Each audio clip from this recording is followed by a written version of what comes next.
Warahmatullahi wabarakatuh. Saya sedang di kampus Untas Tasikmalaya. Kita mau dengar langsung komentar Rektor Untas terkait penguatan ideologi bangsa terhadap generasi muda. Yang sedang bicara Hakonit Rektor Untas.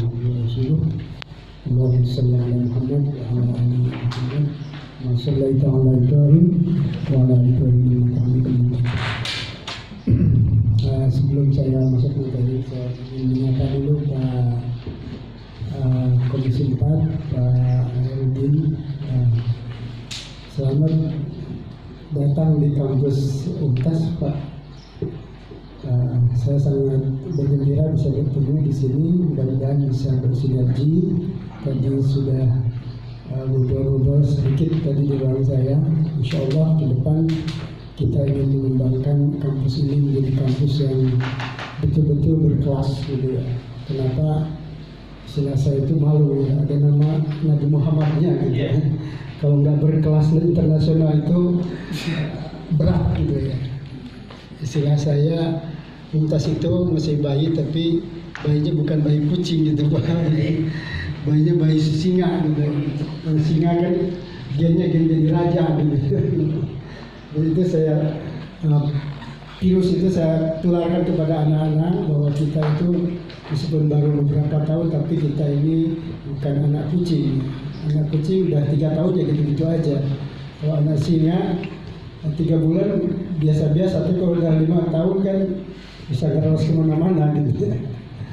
Jadi terima kasih Pak Herudin, bisa bersilaturahim, Pak Nan, Pak Kesbangpol. Nama tepang dulu jasa silaturahim di atas, dan teman-teman semuanya yang hadir. Alhamdulillah. Tadi terkait kolom kurikulum vitae sedikit ada hal yang tidak sempat masukkan, terlewat ya. Saya juga aktif di HMI ya, zaman mahasiswa. Bukan hanya di IMM, yang belum masuk tadi sampai bako saya di HMI. Teman-teman kemarin juga undang saya di kami ya. Alhamdulillah. Kalau saya tetap konsep Muhammad itu rahmatan lil alamin, kita bersinergi dengan seluruh jaringan net ya, itu satu kata penting, net semuanya. Jadi IMM harus bersinergi dengan seluruh komponen KP ya, dan seluruhnya saya kira menjadi mitra dalam mengembangkan SDM dan mengembangkan negara dan bangsa yang kita cintai. Nah, oleh karena itu maka bicara tentang ideologi bangsa itu adalah sangat fundamental ya. Akhir-akhir ini kita dihebohkan dengan HIP ya. HIP aja udah jelek gitu, kemudian muncul namanya HIP yang baru gitu kan, habis semakin buruk lagi gitu. Nah gitu. Nah saya mungkin akan menyoroti dari sisi pendidikan saja, nanti mungkin aspek politik berkaitan perundang-undangan dan sebagainya mungkin Pak Komisi 4 dan Pak Na dan yang lain-lain.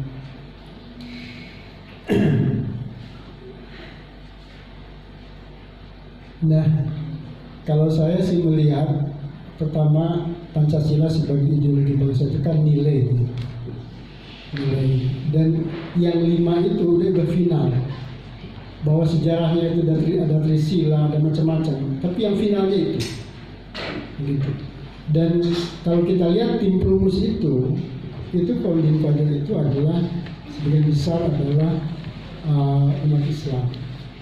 Nah, ini Rijal kalau baca Suara Muhammadiyah yang terakhir ya, tulisannya Dubes Indonesia untuk Lebanon, siapa anggota PP Muhammadiyah, di Mas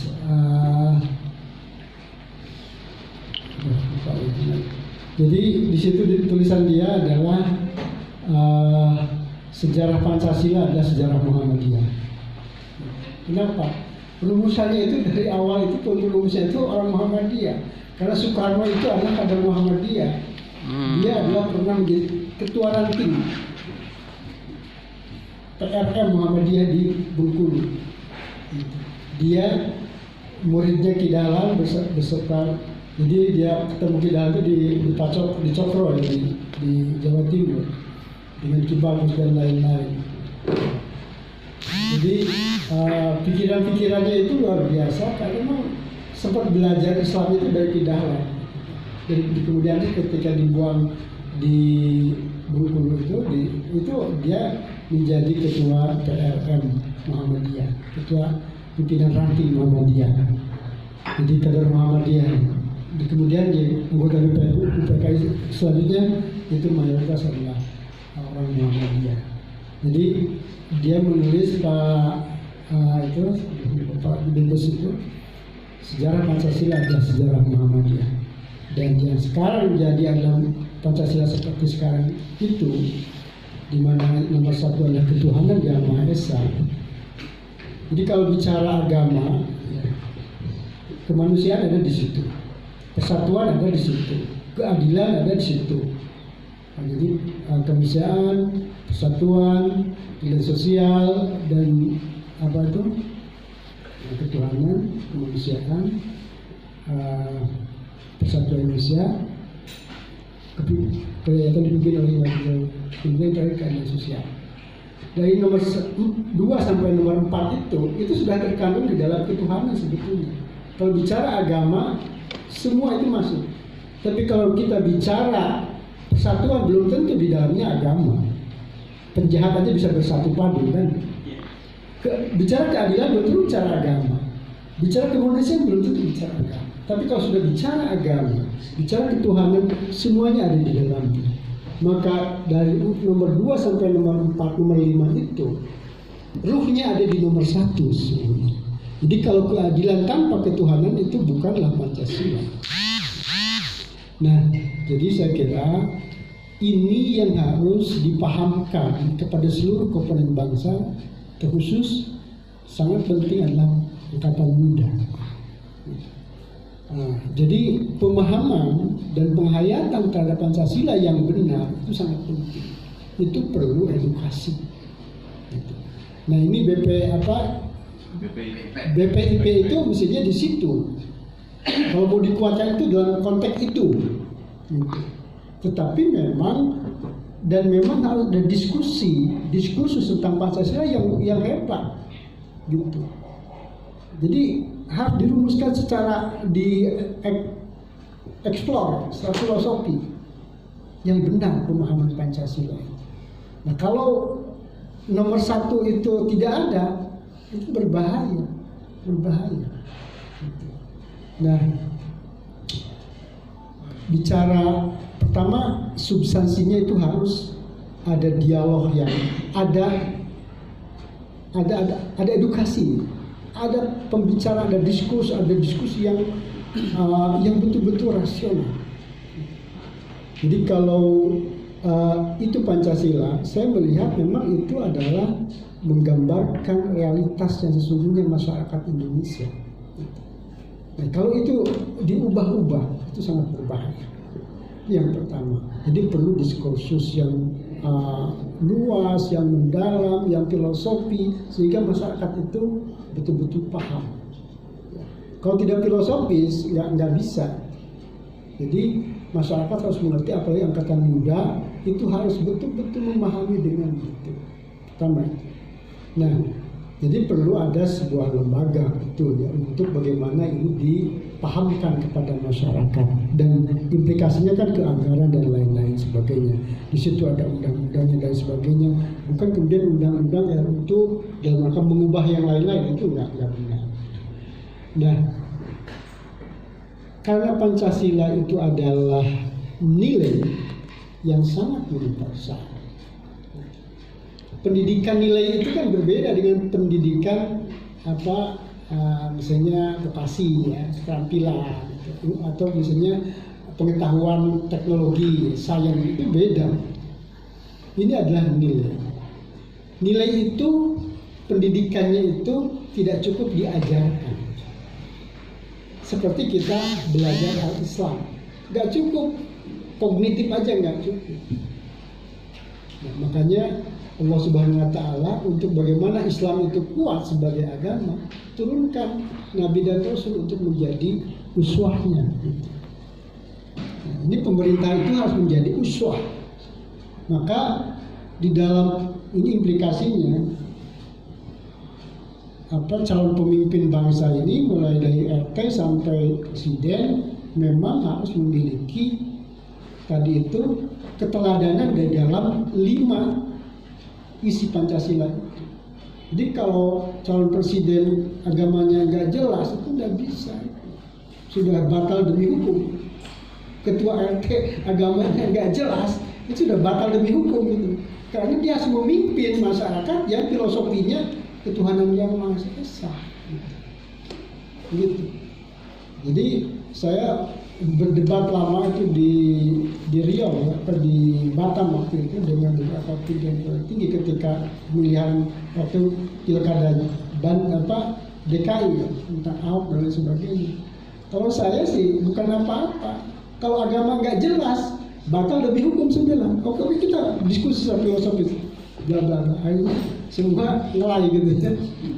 Iya, pasti filsafatnya Pancasila, agama. Maka pimpinan kita itu harus mengerti agama, harus betul-betul kuat agama. Dia harus menjadi teladan.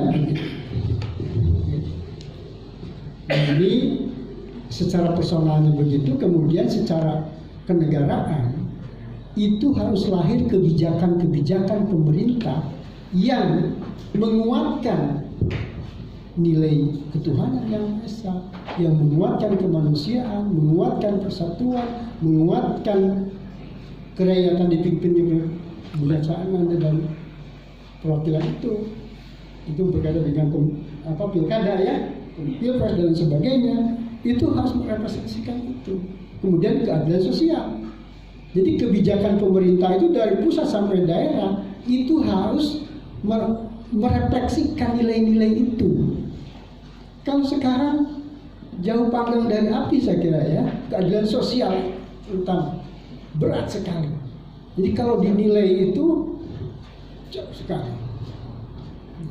Dan ini dari pemerintah apa yang harus menciptakan biah ya, lingkungan, ekosistem yang menggambarkan bahwa keadilan itu terjamin, bahwa kerakyatan yang dipimpin oleh hikmat kebijaksanaan proses pemilihan semua itu terjamin, betul, tidak politik uang dan lain sebagainya. Bukan politik uang. Nah, persatuan Indonesia, kemanusiaan, semuanya betul-betul lahir kebijakan-kebijakan yang menjamin nilai-nilai ini terpenuhi. Itu adalah tugas pemerintah. Nah, jadi tidak bisa BPIP sendirian begitu, tapi pemerintahnya tidak melahirkan kebijakan-kebijakan yang merepresentasikan nilai-nilai Pancasila itu. Jadi wajar kalau Rocky Gerung bilang Pak Jokowi gak ngerti Pancasila gitu, karena dia mengabaikan nilai-nilai ekologi gitu kan, gitu. Tidak bisa begitu. Nah, jadi angkatan muda memang harus dipahamkan secara mendalam, harus ada diskusi yang betul-betul mendalam. Ini angkatan muda seperti ML, MANI, Mapepsi dan sebagainya, itu harus diskusi yang betul-betul teks gitu kan, kuasai filosofi. Kalau nggak begitu, mau jadi pemimpin, dia bisa dibeli, gitu kan. Bisa dibeli dengan uang, transaksional, bisa dibeli oleh korporat seperti sekarang gitu ya. Pejabat di Kemendikbud mantan korporat, bukan biasanya mantan pejabat negara turun jadi korporat. Ini malah dari bawah, dari korporat menjadi pejabat. Ini khusus dia membuat aplikasi saja. Iya. Jadi akhirnya yang dimenangkan korporatnya masing-masing gitu ya. Nah ini saya kira sebuah sesuatu yang terbalik-balik sekarang itu. Nah ini hadirin sekalian, saya kira itu poin dari saya itu. Pertama, angkatan muda memang harus terlibat dalam diskusi yang mendalam tentang Pancasila dengan pemahaman yang benar. Nah, itu yang pertama. Yang kedua, harus memang ada lembaga dalam rangka mensosialisasikan ini. Tapi itu harus benar juga lembaga ketuanya yang benar gitu kan. Jadi dalam proses itu adalah ada keteladanan. Ketuanya juga sedang nggak benar. Oh iya. Jadi tanpa keteladanan nilai itu nggak bisa. Kita ngajak sholat, sayanya nggak pernah sholat gimana? Nggak bisa. Jadi uswah hasanah. Yang ketiga adalah bi'ah, lingkungan. Jadi atmosfer. Dan atmosfer itu harus dibangun oleh pemerintah dengan melahirkan kebijakan-kebijakan yang merepresentasikan nilai-nilai Pancasila. Kalau sekarang mahasiswa diskusi segala macam, tapi pemerintah atmosfernya berbeda. Ya nanti demo yang terjadi impeachment nantinya. Gitu.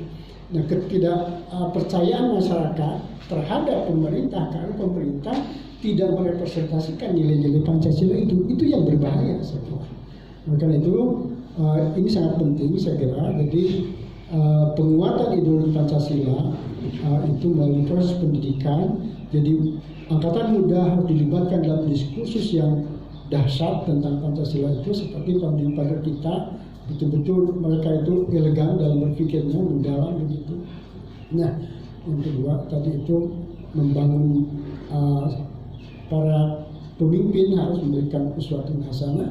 Yang ketiga adalah membangun lingkungan yang diawali dengan kebijakan-kebijakan yang diberikan oleh pemerintah yang direpresentasikan oleh Pancasila, termasuk lembaga-lembaga pemerintah, gitu kan, termasuk lembaga-lembaga pendidikan seperti Universitas Muhammad Tasikmalaya. Itu kebijakan-kebijakannya harus merepresentasikan nilai-nilai Pancasila itu. Saya kira itu poin-poin yang besaran poin yang bisa saya sampaikan, nanti bisa didiskusikan bersama-sama. Terima kasih.